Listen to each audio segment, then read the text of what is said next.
araw, magandang buhay mga kaparikoy. Welcome back sa aking YouTube channel at Nel Media TV. Kaya dito na naman tayo sa ating episode na ito ng iba-ibang at sari-saring kwento. Hindi nga. Ito, araw ng Sabado, ngayong araw na to dito sa Canada, Alberta. Tayo ay naiwan sa bahay. At siyempre, ano pang gagawin? Yung mga house chores sa bahay at magandang tanawin sa labas. Okay, so tara tingnan natin ang mga paligid sa bahay namin. Ayan, so mga kaparikoy, mga kamarikay natin dyan, nakikita nyo naman na sa labas ay sobrang lamig talaga ngayon yan. Ngayon ay nagre-range ang temperature ngayon ng -20. So talagang grabe, napakasulit ang lamig. So nakikita nyo yan sa labas. Ayan, may nagkukuskus na babae dyan sa sasakyan niya. So kagaya sa sinasabi ko at kinukwento ko nga sa inyo, na kapag kayo ay naka street parking or nasa labas ng sasakyan ninyo, ganyan din ang araw-araw ninyong gagawin. Papalahin nyo at i-scrape nyo lahat ng snow doon sa sasakyan nyo. Then after nyan ay start nyo. Then after nyan ay sisiguraduhin mong malinis lahat ng area na pinagtanggalan mo ng snow doon sa sasakyan mo. Dahil kung hindi ka rin pwede makakapag-atras. Bakit? Dahil yung snow na nasa paligid mo ay yan din dahilan ang na pwede kang mabalahaw. Ayan. So dapat bago ka atras, dapat i-clear mo na, papalahin mo na naman, tatanggalin mo at itatabi mo sa isang tabi ang snow. Kaya dito papasok.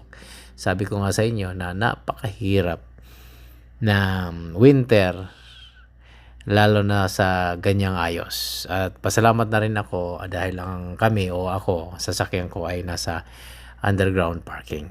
So hindi ka na lalabas ng mas maaga pa para mag-scrape at papala ng snow bago mo i-start. Ayan. Yan lang. Ayan, may isa pa at nakikita nyo yung mama na may hawak-hawak na snowblower. Ayan, isa yan sa contractor na naglilinis o nagbublow ng mga snow sa daanan ng condo na ito. At sila yung inatasan para linisin lahat ng mga sidewalk na sanhi ng pagkaka-aksidente ng isang tao o isang nakatira dito mismo sa area namin. So talagang tinitiyak nila na safe lahat ang dumadaan at nalalagyan nila ng ice melter ang bawat daanan o sidewalk ng isang bahagi ng building. Yan ang protocol dito at yan din ang isa sa trabaho nila at dyan din sila kumikita tuwing winter. Ayan. Okay. So dagdag kalaman yan.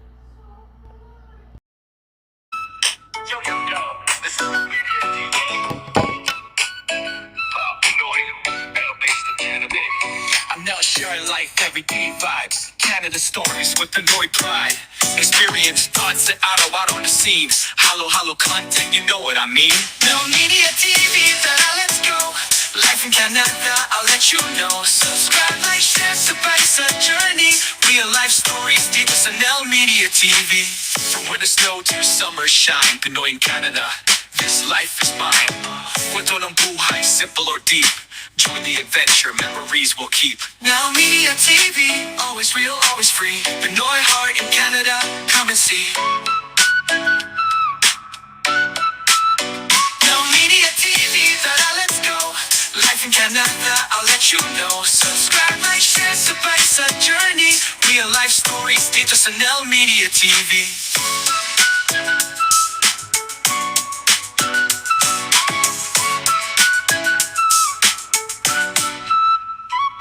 From winter snow to summer shine, Pinoy in Canada, this life is mine. Kwento ng buhay, simple or deep. Join the adventure, memories will keep. Now Media TV, always real, always free. Pinoy Heart in Canada, come and see. Oh, oh, oh, oh, oh. Now Media TV, let's go. Life in Canada, I'll let you know. Subscribe, like, share, sabay sa journey. Real life stories dito sa Nel Media TV. 1 hour later. Bali gagawa tayo ng house chores ngayon. At ayun, ang anakis ko ay nakatutok sa computer or sa tablet niya. Okay, so tara. So may mga gagawin tayo gaya ng paglalaba. Okay. So dito ilabahin namin at mga anik-anik. Okay. Ito.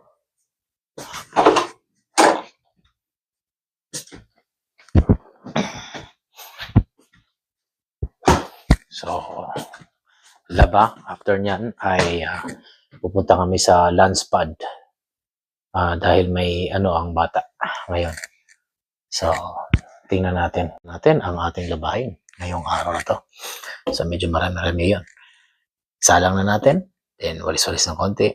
Ayos. Maglilinis. Yun lang. Tara. Yo, yo, yo, this is Media TV. Pinoy, based in Canada. I'm now sharing life, everyday vibes. Canada stories with Pinoy pride. Experience thoughts that out on the scenes. Halo content, you know what I mean. Now Media TV, let's go.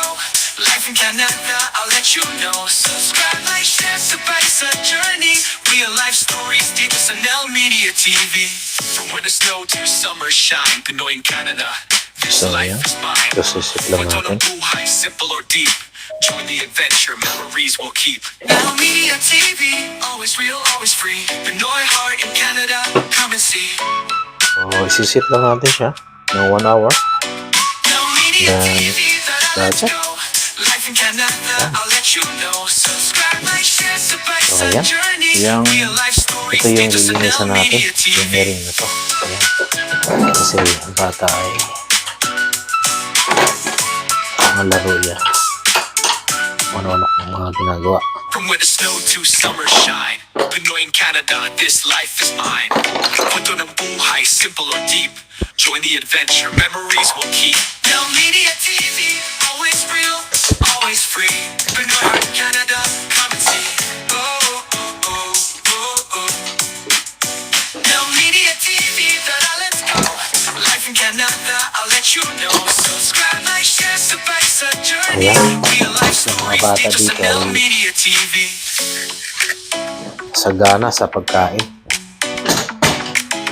Kaya maarte. Ayan. Maarte. Samantala sa atin, maraming nagugutom. Yeah.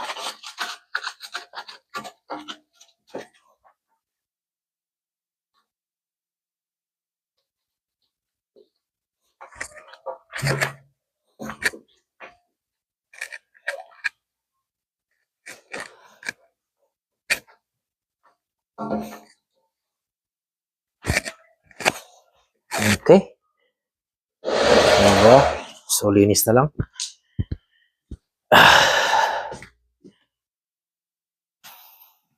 So, ayan. So, nakasalang na yung mga natin. Salangan. Mga labahin. Kasalang na lahat. So, para wala nang problema mamaya.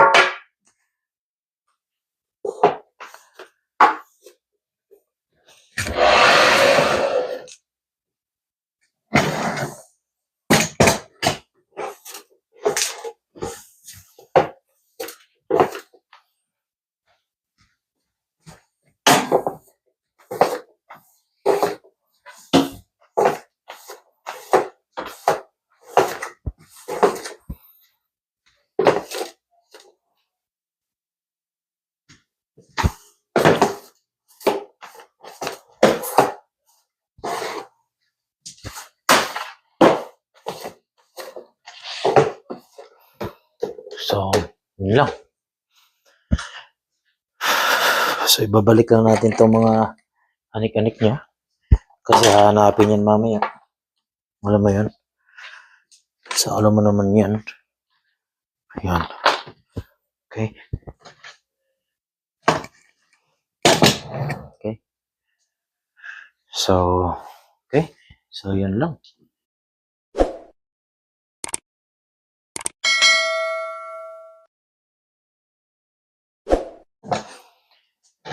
So, winter na siya. Kailangan niya ng araw. So, kailangan natin ng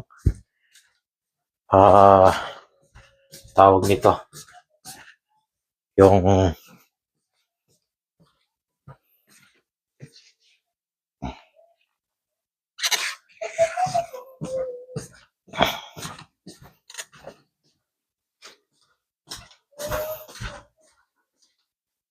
sunlight. Kailangan na niya ng sunlight. Ayan.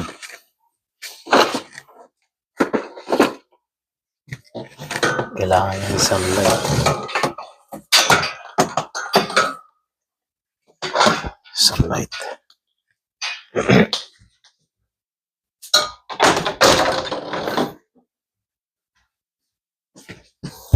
Yan. Kailangan na lahat ito. Sunlight.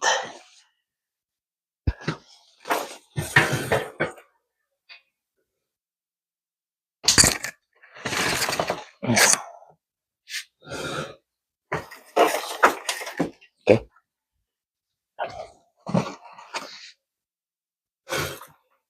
Okay, yan ang mga halaman ko. At ang gagawin ngayon ay nalagyan natin ng ilaw na to. Kailangan na niyang mabuhay. Yan. So, kailangan ng sunlight. Imagine nyo yan. Halaman yan, kailangan ng sunlight. Tao pa kaya. Yan. So, mahalaga dito ang sunlight. So, paano gagawin yan? Ito may saksakan na rin to. At gagawin natin yan. Tuturok na natin tong lagaya ng sunlight niya. Yan. Dapat siguro dapat tanggalin na tong dapat nakawire na lang ito. Lead light ito.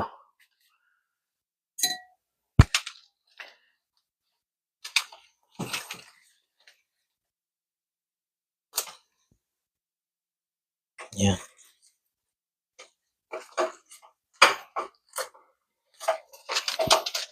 Lead light po to. So, kailangan lang nating painitan siya.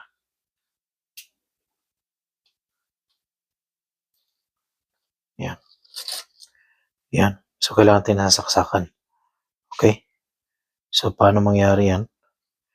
Lipat natin ito. Electric pa na to. Okay? So, dito yan. Lipat.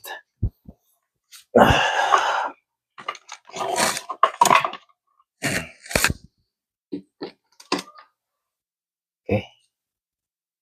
Ayan. Ayan na. Diba? Ayan. Okay. So, hassle talaga dito. Ganito dito sa Canada. Kailangan talaga. Yan. So, kailangan may ilaw din siya. Para sa ganun, mabubuhay siya. Ayan.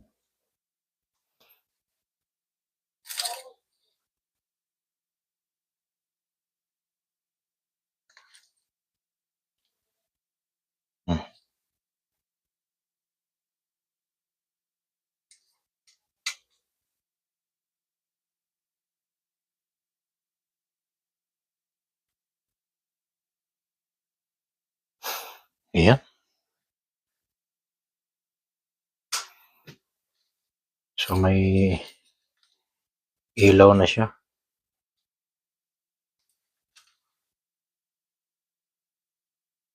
Huwag na kayo mag-alala. Yan. Okay? Ayan na. Ayan. So, meron na siyang ilaw. At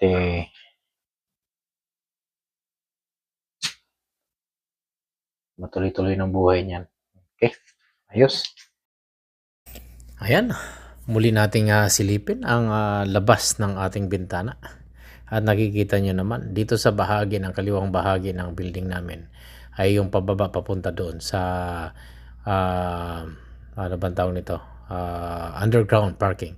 Nakikita nyo yan ay napaka-empty daanan. Kumbaga wala talagang nagpo-form ng ice. Bakit? Kasi yung area na yan, yung pababa na yan ay naka-heater yan. Mapapansin nyo yan, laging basa. Kita nyo yan? Hindi magbi-build up ang ice diyan dahil may heater 'yan. Ayan. At nakikita niyo 'yan dito naman sa kanang bahagi, nakikita niyo yung mga sasakyan diyan na punong-puno ng snow. Ganyan din ang mangyayari at kagaya sa nakwento ko nga kanina na kapag ang sasakyan niyo hindi niyo nakuha o hindi niyo nagamit ng isang linggo ay hindi niyo na makikita ang inyong sasakyan. Dahil sigurado mababalot ng puro snow yan. At pagbangon mo na lang kamalaunan o susunod na araw o isang linggo, pagbangon mo ay nakikita mo ay nasa na ba yung sasakyan mo, tanong mo kung ano na ba ang nangyari dun sa sasakyan mo, yung pala ay puno na ng snow.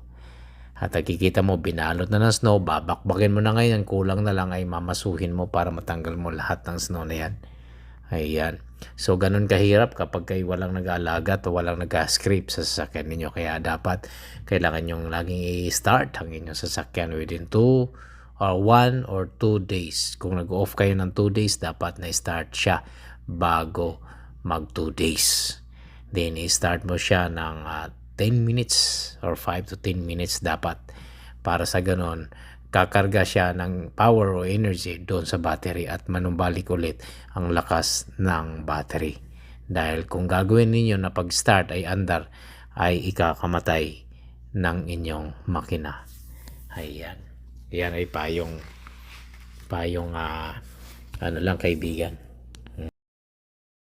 Sa may pangarap di ka nag-iisa, tuloy lang, wag bibitaw. Kahit ilang ulit pa tayo mabigo, tuloy lang, sama-sama tayo. Sa live na to may pag-asa sa bawat minuto. Tuloy lang, kayang-kaya yan. Small creators with a big, big plan. Sa QTV, bawat isa. Ayan. So, sa kanta na nga ito at sinasabi dyan na tuloy lang tayo sa ating pangarap. Kaya tuloy lang natin ito sama-sama para lahat tayo ay sama-sama makamit ang tagumpay. Ayan, kita niyo yan. Yung mama dyan na snow blow ay matanda na yan. Ayan. Nagtsatsaga yan. Bawat minuto yan, nilalamig yan. Pero hindi niya iniindang. Dahil hindi pwedeng tumigil magtrabaho dito. Ayan, so dito sa Alberta, Canada ay masasabi na natin na napaka-harsh talagang weather pagdating sa winter. Kaya talagang dapat kahit kami dito ay doble ingat. Mga bata, lahat dapat kasuotan ay kumpleto. Full gear ka talaga dapat. Kaya sa umpisa pa lang, sinasabi ko na nga sa inyo na sa winter ay napakahirap pagdating sa kasuotan dahil doble-doble at patong-patong ang aming kasuotan. Since na ako ay may sasakyan, ayun lang, nakukontrol namin ang aming kasuotan. Kumbaga ako ay single layer lang na damit ang sinusuot ko dahil hindi naman ako naglalakad at hindi naman ako naghahantay o nag-aabang ng bus. Ayan. Kaya para sa ating mga kapwa, mga kababayan, ingat pagdating sa ganitong weather conditions, lalo na ang temperatura ay babang-baba. Ulitin ko, ang temperature ay umabot na ng -20 ngayong araw na to.